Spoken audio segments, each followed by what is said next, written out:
Житель Печорского района Вячеслав Чупров, пострадавший при тушении своего дома в Приуральском, вернулся к семье после лечения в столице Коми. Однако, по его словам, в Печоре он не может получить достойную медицинскую помощь. Напомним, в ночь на 23 февраля у многодетной семьи в селе Приуральское дотла сгорел дом.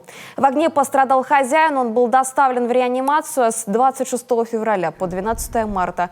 Он находился в Эжинской больнице с термическим ожогом второй степени головы, шеи, спины, верхних конечностей, передней грудной и брюшной стенок. Площадь ожога 30%. Кроме того, у пострадавшего был двусторонний гнойный бронхит и сопутствующий диагноз. Согласно выписке, пациенту рекомендовали наблюдение у хирурга и терапевта, наложение повязок в поликлинике. Однако по приезду в Печору, как утверждает Вячеслав, его перенаправляют от одного врача к другому, и даже обработку ран приходится делать самому. С трудом, как говорит Вячеслав, ему продлевают больничный. Сейчас он на листе нетрудоспособности и до 24 марта. Когда вот у врача меня спазм как скрутило, я упал и держусь, потом встал, она потом посмотрела, и потом только начал бумагу писать мне, что надо. А так, вы, говорит, обманываете, и все. Травматолог посмотрел документы, говорит, а что, говорит, я могу сделать, говорит. Мне больничный закрыл, все.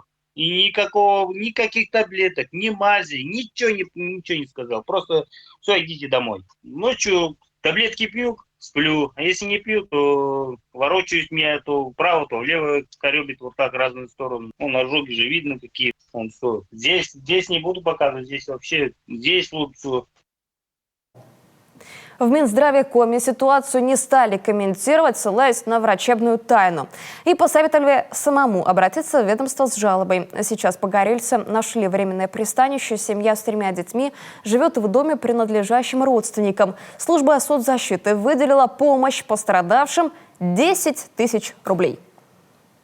Вон вещи сколько еще, вон, не разобрано, столько людей принесли пакетов, то одно, второе. Все разбираем еще. Это сейчас купили, потому что некуда, двухъярусно собрали вот люди тоже, пока я в больнице был. Простые люди помогают, родственники что могли, помогают. Вещи завезли уже вот детям, все нормально какие-то. С Усинска с работы вот у меня люди там это собрали. Но, правда, предприятие, правда, не помогло еще ничего. Документы до сих пор, говорят, это там где-то в кадрах. Ну, не знаю, может, помогут. В планах погорельцев купить в селе Приуральское небольшой дом. На что семье необходимо взять кредит. Помочь землякам, попавшим в трудную ситуацию, может любой желающий.